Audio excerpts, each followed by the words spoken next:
রেখেছি বনলতা যখন দেখেছি, হয়তো বা সেখানে তোমায় ভালোবেসেছি। নাম রেখেছি বনলতা যখন দেখেছি, হয়তো বা সেখানে তোমায় ভালোবেসেছি। আসসালামু আলাইকুম এভরিওয়ান। এট লাস্ট আমি আমার রুমের এই কর্নারটা পেইন্ট করতে এসেছি। অনেক দিন ধরে আমি এটার জন্য ওয়েট করছিলাম, নিজেকে নিজেই সময় দিতে পারছিলাম না, এরকম আর কি। এটা করার জন্য আমি অনেক দিন ধরে ওয়েট করছি যে কবে আমি এটা পেইন্টিং করব।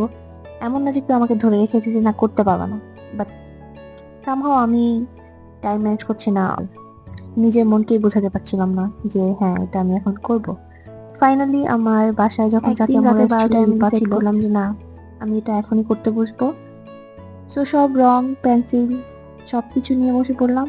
আর এই যে বাকিটা তো দেখতেই পাচ্ছেন, এখানে আমি কয়েকটা ফ্লাওয়ারের যে ডিটেলসটাও দেখাচ্ছিলাম যে কিভাবে করেছি।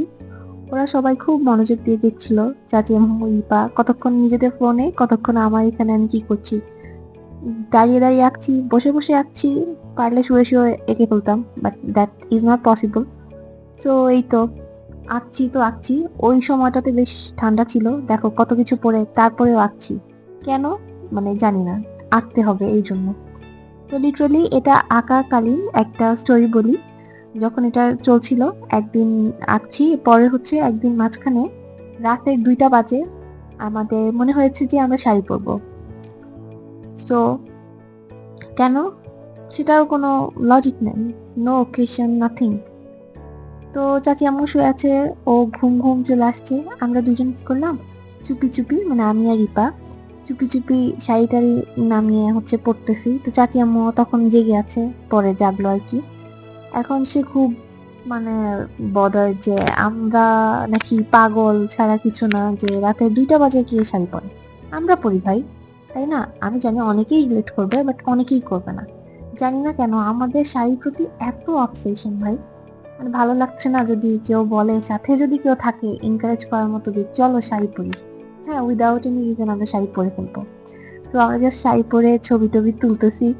এরপর কি হয়েছে, আমরা তো জানি যে এত রাত পর্যন্ত আমরা বসে আছি, আম্মু তো দেখলে হয়েছে। আমরা দুজন লুকিয়ে লুকিয়ে হচ্ছে যে এগুলা করতেছি, কতক্ষণ ড্রয়িং রুমে ফটোশুট করতেছি, কতক্ষণ এখানে ফটোশুট করতেছি। এই চাচি আম্মু হচ্ছে ঘরের শত্রু ডিভিশন হয়ে গিয়ে হচ্ছে আম্মুকে যেয়ে বলে দিছে যে দেখেন দেখেন কি হয়েছে, এই ওরা কি করতেছে। পরে লাইক আমরা দুজন তো লুকাচ্ছি, একবার এইদিকে একবার ওইদিকে। যাই হোক, ওই দিনের জন্য বেঁচে গিয়েছিলাম, তেমন কিছু একটা বলেনি। বলতেছে এইগুলা হচ্ছে যে কোন ধরনের পাগলামি, তাও ভালো যে বকা টকা দেয়নি রাতের 2-3টা বাজে আমাদের এসব পাগলামি দেখে। তো তোমরা কারা কারা এমন করো যে শাড়ি পরা নিয়ে তোমাদের এরকম অবসেশন কাজ করে, অবশ্যই জানাবে। অনেক পেশেন্স নিয়ে কাজটা করেছি, আমার কাছে মনে হয়েছিল খুব কালারফুল একটা কিছু করব, এই জন্য এখানে অনেক রঙের মেলা, ফুলগুলো খুব কালারফুল।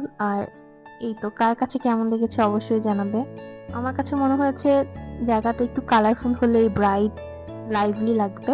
ফাইনালি রেডি করে ফেললাম আমার খুব পছন্দের একটা কর্নার, আর খুব শখ করে এই চেয়ারটা কিনেছিলাম।